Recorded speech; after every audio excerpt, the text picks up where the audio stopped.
Hey, Moats here, and in today's video I'm going to be talking about principle 2 of the 10 principles to living out of your car. So to get right into it, guys, 4 parts to this to staying safe while living out of your car.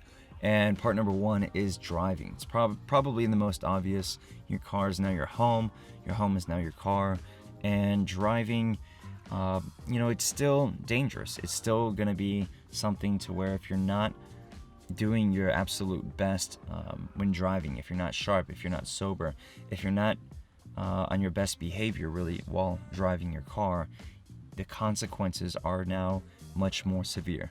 You're not just going to lose your car, you're going to lose your place where you live. So just, guys, be sharp. Stay off your phone as much as you can. I know if you're using maps or whatever, try to do it at a time where you're at a stoplight and you have some time while you're being still, stationary. And of course, you don't want to be in a situation where you're high or you've been drinking and then you have to talk to a police officer who then brings you in, impounds your car, and that's just an entire mess right there. So just be on your A game when it comes to driving. Number 2 is blending in with everyone else. Now, everybody has a car, but you now live out of your car, and you might have a bed in your passenger seat like I did. And maybe you keep your car clean on the outside and the inside, and there's really not much to look at except that there's no seat there. It's one of those things that from afar, blend in, make sure your car looks good, make sure you look good, make sure you don't smell really bad. Not anything to where people are you're gonna draw attention to yourself, and people are gonna look at you weird and kind of follow to see where you go, and they see you go in your car and it's a mess, and they happen to notice that you're living out of your car. Not that anything would happen, but people get weird when they see things that are different, and some people don't know how to react, some people get scared and they don't know what to do and they call the police. Whatever it may be, just blend in with everyone else. And it's the same thing with parking, and when you're going to sleep, find places that aren't too far away where you stick out like a sore thumb, but also probably not in a too crowded area to where people are going to notice you get in your car. Put your sunshades up and not leave it.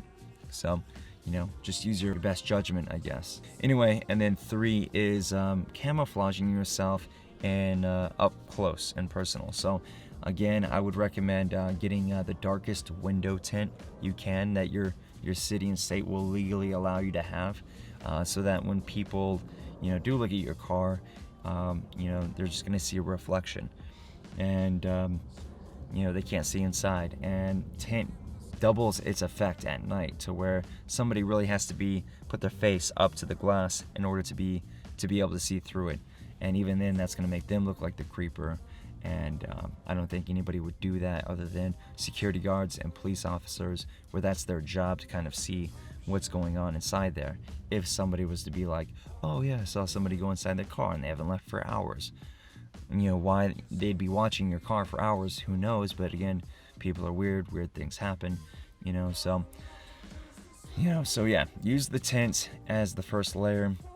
I recommend using the sunshades as the second layer, so then if people do try to peer inside with a flashlight, whatever, they're not going to see anything. They're going to see sunshades, and they're going to ask the question, why are sunshades there? Maybe they'll try knocking, and then again, that's your own judgment of using, if somebody knocks, whether to answer or not. So yeah, camouflaging yourself up close. And then number 4 is self-defense.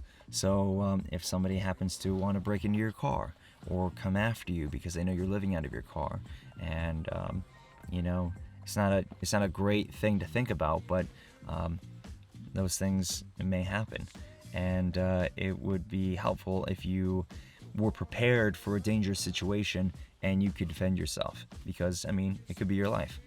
So find out with where you live what's a viable legal option for you to defend yourself, whether it's a firearm, whether it's a blade, whether it's a club. Do your research, make a smart decision, and to where if a situation occurs like that, the law will be on your side, hopefully. So anyway, guys, I'm going to leave it at that. Stay safe, be well, and it's a journey, it's a ride. Enjoy it, and take care of yourselves.